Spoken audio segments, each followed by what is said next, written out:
Hello hi नमस्कार मेरे प्यारे साथियों, कैसे आप सभी। आई होप कि आप मस्त होंगे, स्वस्थ होंगे और घर पे पढ़ाई का एंजॉय जरूर कर रहे होंगे। तो मेरे प्यारे साथियों, एक नए दिन के साथ, एक नई क्लास के साथ, एक नए टॉपिक के साथ आज हम लोग आए हैं। और आज का हमारा जो टॉपिक होगा, जैसे आप थंबनेल के अंदर देख ही रहे होंगे कि सर राष्ट्रीय आय का लेखांकन क्या होता है। मोस्ट इंपॉर्टेंट टॉपिक है।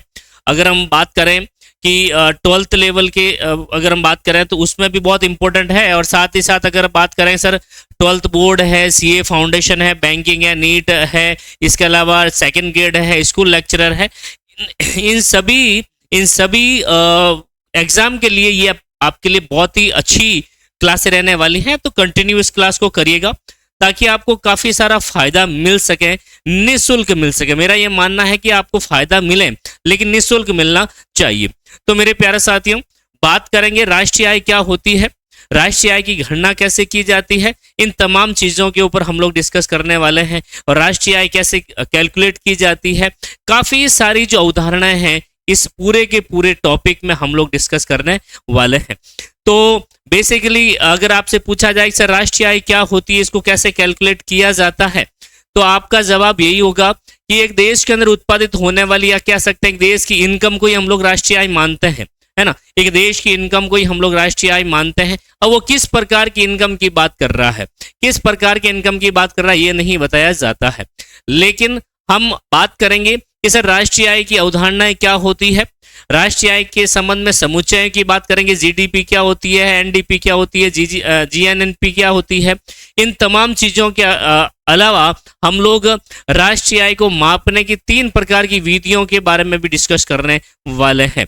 तो मेरे प्यारे साथी, अगर आप चैनल पर नए हैं तो सबसे पहले चैनल को कर दीजिए सब्सक्राइब, उसके बाद कर दीजिए क्लास को शेयर, लाइक, कमेंट्स आप करना ना भूलें, ताकि हमें एक तरह से मोटिवेट हो सके आपके इन कमेंट से, आपके इन जो भी आपके व्यूज आएंगे उससे हमारा थोड़ा मोटिवेशन बढ़ेगा कि कहीं ना कहीं हमारे द्वारा दी गई जो सेवाएं हैं उसका आप भरपूर फायदा जो है उठा रहे हैं।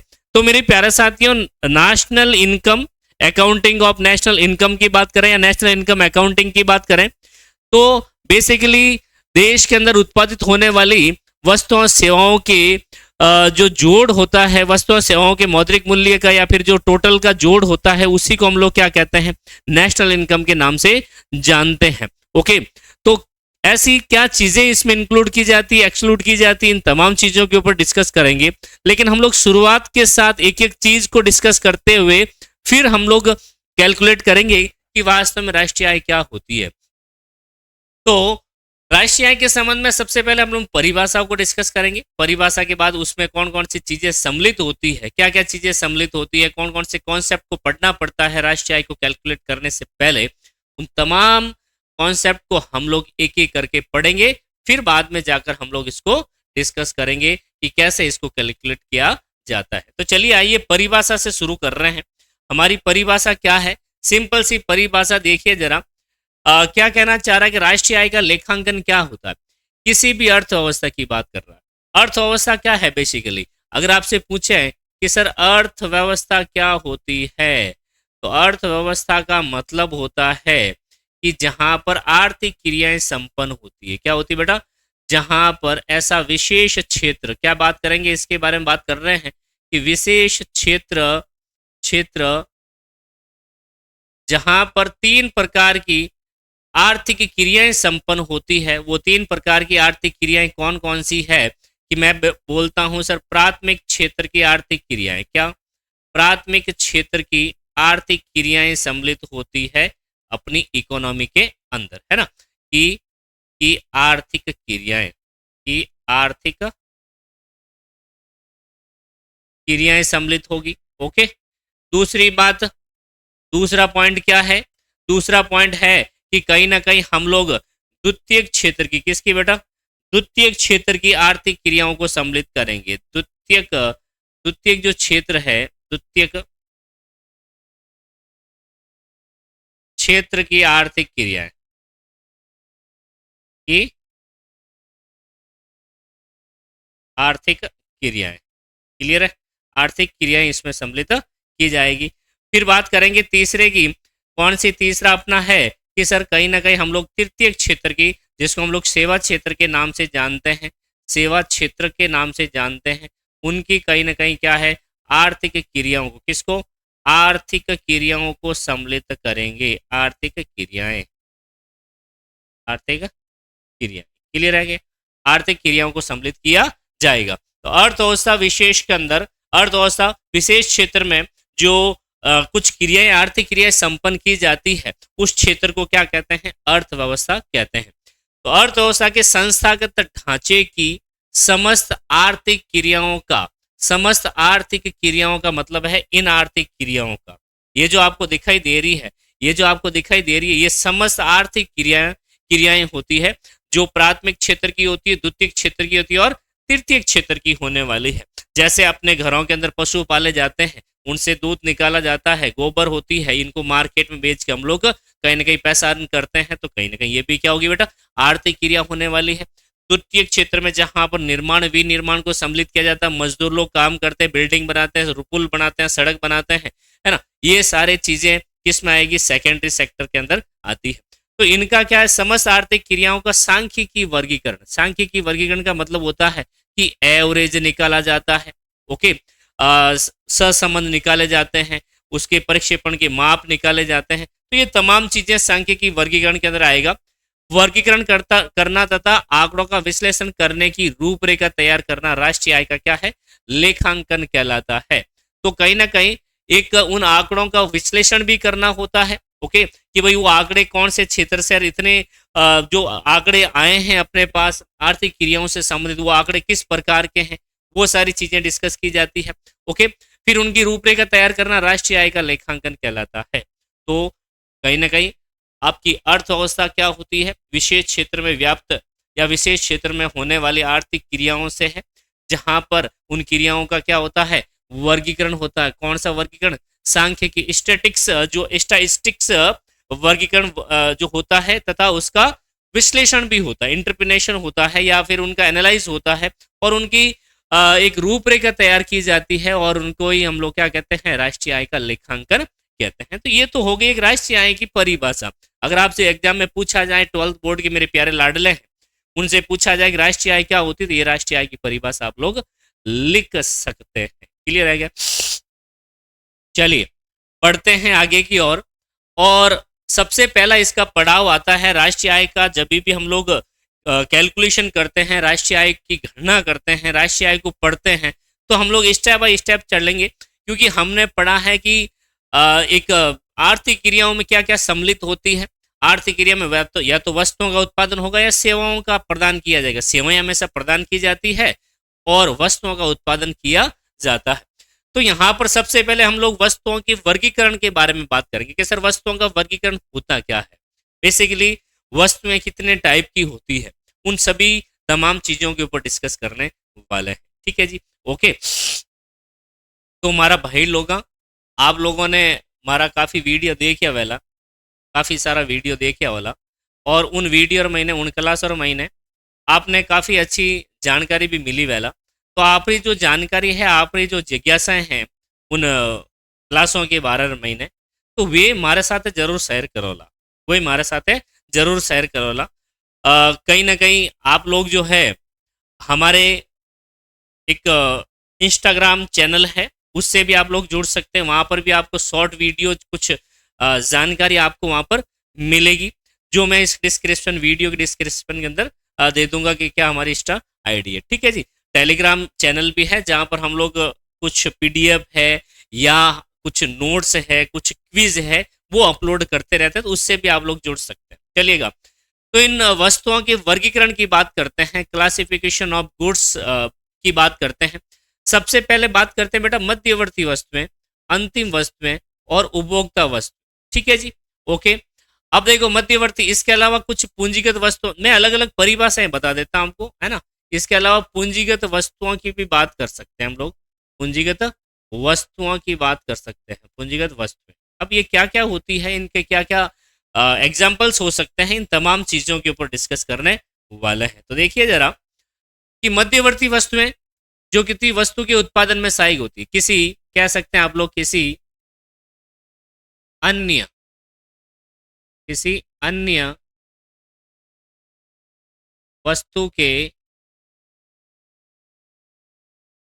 उत्पादन में सहायक, किसी अन्य वस्तु के उत्पादन में जो सहायक वस्तुएं होती है उन्हें क्या कहा जाता है, मध्यवर्ती वस्तुएं कहा जाता है, मीडिएटर्स गुड्स कहते हैं। जैसे मान लीजिए अगर आप बिल्डिंग बनानी है तो उसके लिए पत्थर की जरूरत पड़ेगी, सीमेंट की जरूरत पड़ेगी, ओके, तो वो क्या कहलाएंगे बेटा, वो मध्यवर्ती वस्तुएं कहलाएंगे। क्या कहलाएंगे, मध्यवर्ती वस्तुएं कहलाने वाले हैं। तो सिंपल सा मामला यही है कि जो मध्य मीडिएटर का काम करती है, जो एक पक्के माल में कन्वर्ट करने के लिए काम में आती है, ऐसी वस्तुओं को हम लोग मध्यवर्ती वस्तुएं कहते हैं। फिर बात करते हैं हम लोग अंतिम वस्तुएं। अब दूसरी बात यह भी है कि इन मध्य वस्तुओं में उपयोगिता का सर्जन होता है, मध्यवर्ती वस्तुओं में उपयोगिता का सर्जन किया जा सकता है। उपयोगिता का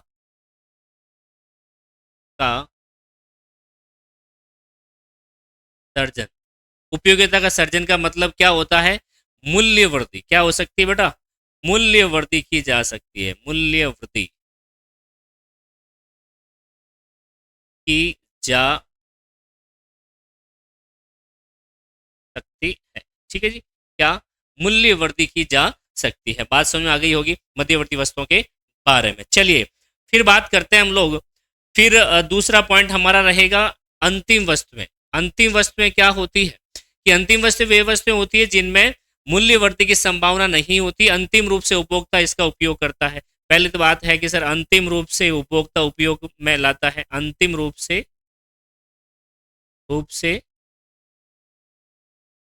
उपभोक्ता उपभोक्ता आवश्यकताओं को, इसको आवश्यकताओं को आवश्यकताओं को संतुष्ट करने के लिए, ठीक है, आवश्यकताओं को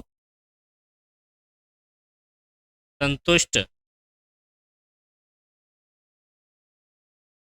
करने के लिए उपयोग में लाता है।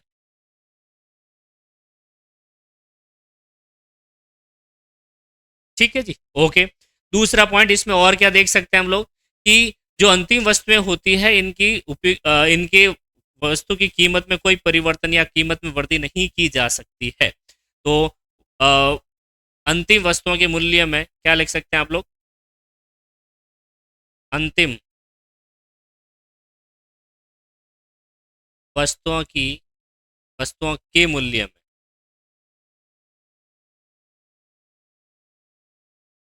के मूल्य में वृद्धि नहीं की जा सकती। ठीक है जी, मूल्य वृद्धि नहीं की जा सकती है। तो ये चीजें आपको ध्यान में रखनी है। ओके, दो चीजें क्लियर हो गई। उपभोक्ता वस्तु में, उपभोक्ता वस्तु में क्या होती है बेटा, जो व्यक्ति जो है या कोई भी उपभोक्ता है अपनी आवश्यकता को पूरा करने के लिए वस्तुओं का कंजप्शन करता है या फिर उपभोग में लेके आता है उसे, इनको हम लोग किस रूप में कह सकते हैं उपभोक्ता वस्तु में, दैनिक या दिन प्रतिदिन कह सकते हैं,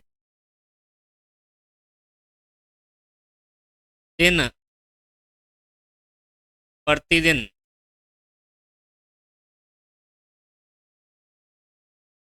दिन प्रतिदिन की आवश्यकताओं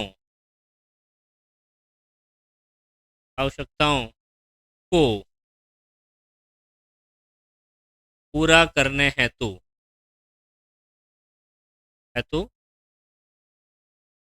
प्रयोग की गई वस्तु है। ठीक है जी, ओके। जैसे दाल चीनी चावल वगैरह है ये इसमें सम्मिलित किए जाएंगे। इसके अलावा हम लोग क्या लिख सकते हैं बेटा, इसके अलावा अपनी जो वस्तु है वो और क्या हो सकती है, पूंजीगत वस्तुएं। कौन सी वस्तुएं, पूंजीगत वस्तुएं। पूंजीगत वस्तुएं वे होती है जो लंबे समय तक हम लोग इसका प्रयोग कर सकते हैं, लंबे समय तक, या कह सकते हैं दीर्घकालीन, दीर्घकाल समय के लिए, दीर्घकाल के दीर्घकाल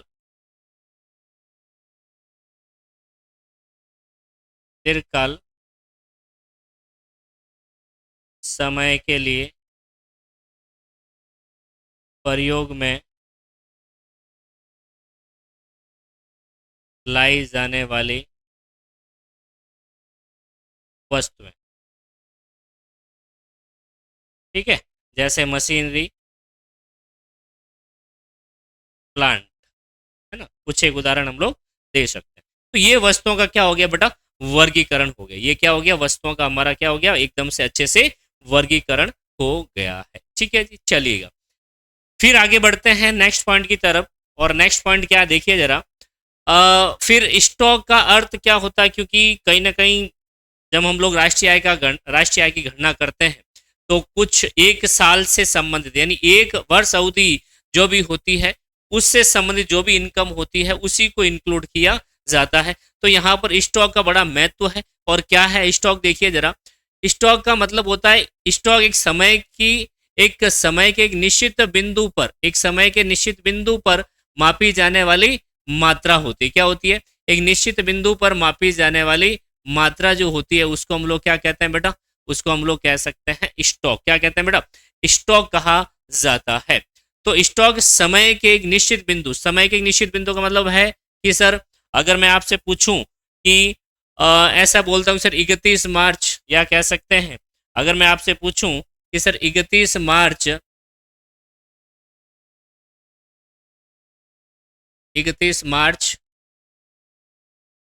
2024, 31 मार्च 2024 को अपने किसी खाते के अंदर 50,000 रुपए, कितने हैं, 50,000 रुपए हैं। तो ये क्या कहलाएगा बेटा, ये एक तरह से स्टॉक कहलाएगा। क्या कहलाएगा, ये आपके एक तरह से स्टॉक कहलाने वाला है।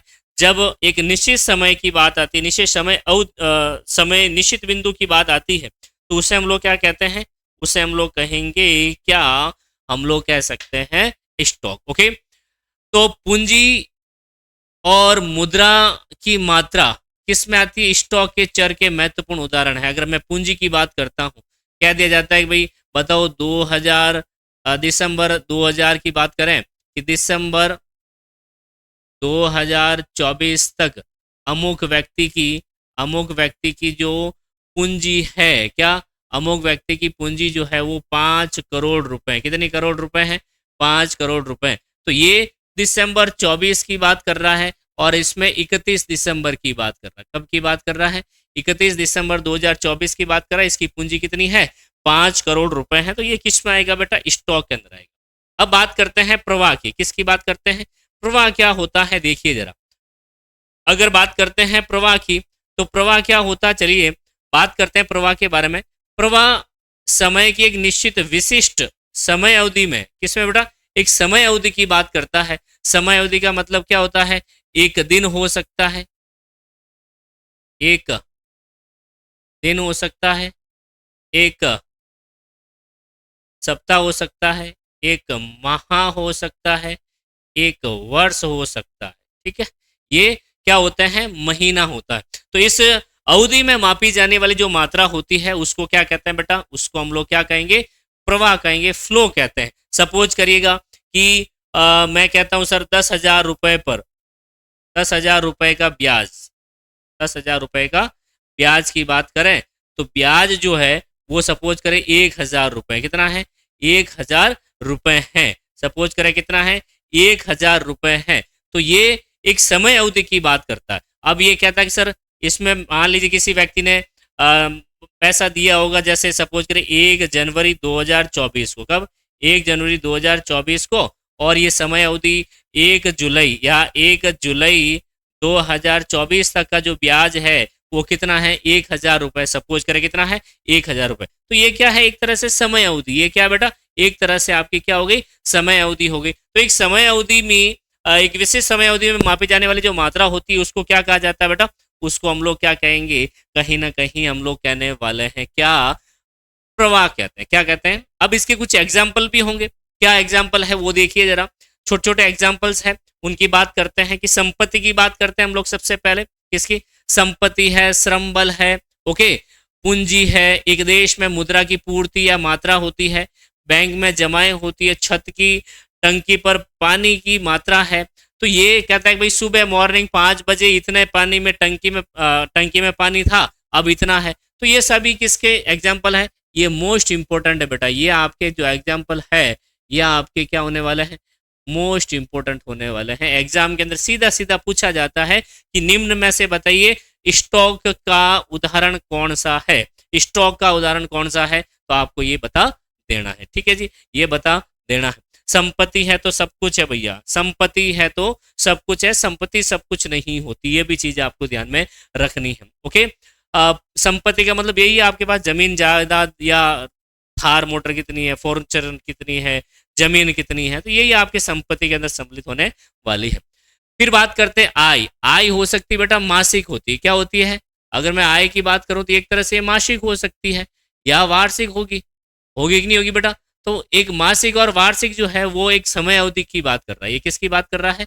एक समयावधि की बात कर रहा है। क्लियर है क्या? समय अवधि की बात कर रहा है। मुद्रा का व्यय है, मुद्रा का व्यय भी मासिक हो सकता है। पूंजी निर्माण भी, आपके खाते के अंदर पैसा जमा होता है तो 1 जनवरी को करवाते हैं तो 31 दिसंबर तक कितना हुआ, तो वो पूंजी निर्माण हो जाएगा। सपोज करें 1 जनवरी को आपके खाते में 1000 रुपए था है, और वो हो गया आपके 1500 रुपए कब? 31 मार्च को या 31 दिसंबर को। कब बेटा?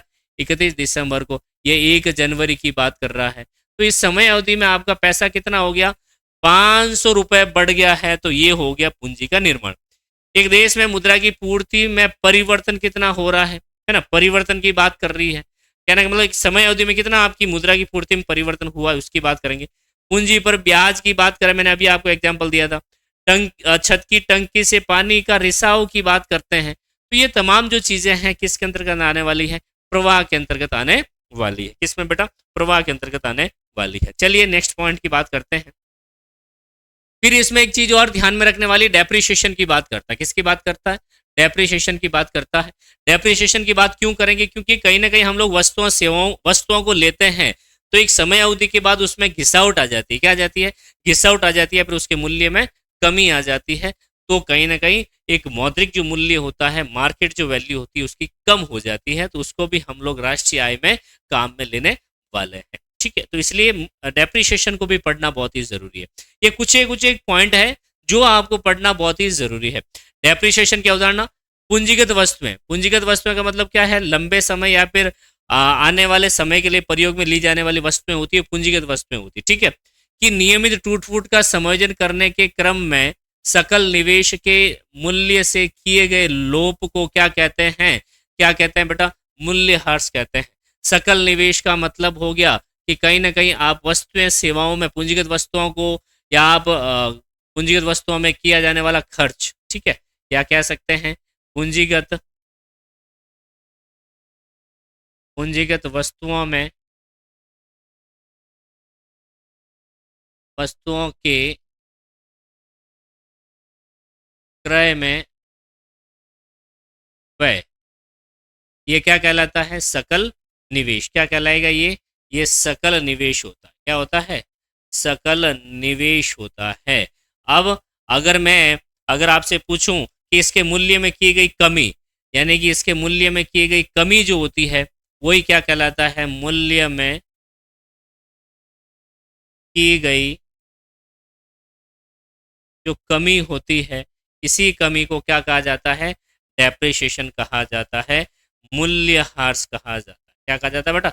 मूल्यह्रास। आप अकाउंटेंसी के प्यारे साथी है तो आप जरूर पढ़ रहे होंगे मूल्यह्रास क्या होता है, ये चीजें आपने जरूर पढ़ी होगी। ठीक है जी, चलिए फिर बात करते हैं कि अगर आपसे, ये तो आ गया सकल निवेश, अगर आपसे निकालना पूछे कि सर निवल निवेश क्या होता है, निवल निवेश क्या होता है, अगर हम बात करें निवल निवल निवेश की बात की जाती है। ठीक है जी, निवल निवेश की बात की जाती है। तो सिंपल सा है बेटा, निवल निवेश क्या होता है कि अगर आपसे पूछूं मैं कि सर सकल निवेश में से, किसमें? सकल निवेश में से मैं लेस कर देता हूं डेप्रिसिएशन। क्या? मूल्यह्रास लेस कर देता हूं, तो मेरा क्या आएगा? मेरा आने वाला है आंसर किसके रूप में? निवल या फिर शुद्ध कर देते हैं। ठीक है, निवल की बात कर देते हैं या मैं बात कर देता हूं शुद्ध की, शुद्ध निवेश की बात कर। ठीक है जी, ये फॉर्मूला भी आपको ध्यान में रखना है, ये अच्छे से फॉर्मूला आपको ध्यान में रखना है। ठीक है जी, चलो आगे बढ़ते हैं जी नेक्स्ट पॉइंट की तरफ। वर्तुल प्रवाह की अवधारणा, आय का वर्तुल प्रवाह किसका है? आय का। आय का वर्तुल प्रवाह क्या होता है, इसका थोड़ा हम लोग मोस्ट इंपोर्टेंट है, इसको थोड़ा डिस्कस करते हैं। अर्थव्यवस्था के विभिन्न क्षेत्रों के मध्य, अब अर्थव्यवस्था के विभिन्न क्षेत्र की बात करें तो प्राथमिक, द्वितीयक, तृतीयक बार बार बताने की आवश्यकता आपको बिल्कुल ही नहीं है। पारिवारिक संबंधों के कारण आय एवं उत्पादों के एक दूसरे क्षेत्र के मध्य आदान प्रदान होता रहता है, इसी को आय का वर्तुल प्रवाह या फिर वर्तुल प्रवाह कहा जाता है। प्रत्येक अर्थव्यवस्था में तीन क्रियाएं कभी नहीं रुक सकती है। वो तीन क्रियाएं कौन कौन सी है जो अर्थव्यवस्था में कभी नहीं रुक सकती है, जो किसको अंजाम देती है? वर्तुल प्रवाह को अंजाम देती है। तो ये कह रहा है कि सर विभिन्न क्षेत्रों के मध्य पारिवारिक संबंधों के कारण, किस संबंधों के कारण? पारिवारिक संबंधों के कारण आय एवं उत्पादों का एक दूसरे के क्षेत्र के मध्य आदान प्रदान होता है। सपोज करिएगा मैं यहाँ पर बात करता हूँ परिवार की, किसकी बात करता हूँ बेटा? मैं यहाँ पर बात करता हूँ परिवार की, और एक बात करता हूँ मैं फर्म की बात करता हूँ। किसकी बात करता हूँ? फर्म की बात करता हूँ। इसके पास होता है श्रम और इसको श्रम की होती है आवश्यकता, श्रम की होती है आवश्यकता। बात समझ में आई ना? ओके, इस फर्म के पास होती है वस्तुएं, क्या होती है? वस्तुएं एवं सेवाएं हो सकती है। ऑब्वियसली क्या होगी? वस्तुएं या फिर कह सकते हैं सेवाएं हो सकती है। क्लियर है क्या? सेवाएं हो सकती है और इनको आवश्यकता होती है। आवश्यकता किसकी होती है? वस्तुओं सेवाओं की आवश्यकता होती है। वस्तुओं एवं सेवाओं की आवश्यकता होती है। ठीक है जी, तो ये दूसरे आपस में क्या कर देते हैं? आदान प्रदान कर लेते हैं। ठीक है, इनको श्रम दे दिया, इनको वस्तुएं दे दी, तो ये आदान प्रदान चलता रहता है। इसी को क्या कहा जाता है? आय का वर्तुल प्रवाह भी कहा जाता है। अब आदान प्रदान कैसे होगा कि वस्तुओं को खरीदने के लिए पैसा देना पड़ेगा। पैसा कहाँ से आएगा? क्योंकि ये लोग, परिवार के लोग, जो लोग हैं फर्म के अंदर काम करते हैं, काम के बदले क्या मिलता है? पैसा। तो आपस में ये क्या होता रहता है? आदान प्रदान होता रहता है। इसी को आय का वर्तुल प्रवाह कहा जाता है। अर्थव्यवस्था की तीन क्रियाएं कभी नहीं रुक सकती, जिसको कहते हैं वस्तुओं सेवाओं का उत्पादन कभी नहीं रुक सकता, आय का सर्जन कभी नहीं रुक सकता और व्यय कभी नहीं रुक सकता। यानी कि अगर हम बात करें कि सर उत्पादन की बात करें, किसकी बात करें? उत्पादन की बात करें। और अगर मैं आय सर्जन की बात करता हूं, आय जनरेशन की बात करता हूं, आय जनरेट की बात करते हैं, आय सर्जन। ओके, और तीसरी बात होती है व्यय। क्या होती है? व्यय। ये आपस में चलता रहता है, ये रोटेशन आपस में चलता रहता है। इसी को कहा जाता है आय का वर्तुल प्रवाह। क्या कहा जाता है बेटा? आय का वर्तुल प्रवाह। इसी को कहते हैं आय का वर्तुल प्रवाह, जो इन तीनों क्षेत्रों के अंदर चलता रहता है। इन तीनों क्षेत्रों में चलता फिरता रहता है, इसको आय का वर्तुल प्रवाह कहते हैं। बात समझ में आ गई क्या? ओके, चलिए आगे बढ़ते हैं, नेक्स्ट पॉइंट की ओर बढ़ते हैं। नेक्स्ट पॉइंट क्या, देखिए जरा। राष्ट्रीय आय तथा संबंधित समुच्चयों के बारे में बात करेंगे। अब राष्ट्रीय आय को हम लोग थोड़ा सा आगे बढ़ाते हैं। ये सारी चीजें हो चुकी है, थोड़े से राष्ट्रीय आय को हम लोग आगे की ओर बढ़ा रहे हैं। राष्ट्रीय आय एक लेखा वर्ष की अवधि में, एक लेखा वर्ष की अवधि के दौरान देश के सामान्य निवासियों द्वारा अर्जित कारक आय का कुल जोड़ है। ठीक है जी, ये कह रहा है कि राष्ट्रीय आय क्या है। अगर राष्ट्रीय आय की बात करें कि सर राष्ट्रीय आय क्या है, तो ये कहता है कि सर कारक आय का जोड़ है। ये कहता है कि सर कारक आय का जोड़ है, कारक आय का जोड़। ठीक है जी, आय का जोड़ है। अब आपसे पूछे कि सर कारक आय क्या है? जोड़ है। ठीक है जी, जोड़ है। अब आपसे पूछ ले सामान्य तरीके से कि सर बताइए कारक आय क्या है। तो कारक का मतलब है उत्पादन करने वाले साधन। कारक का मतलब क्या है? उत्पादन करने वाले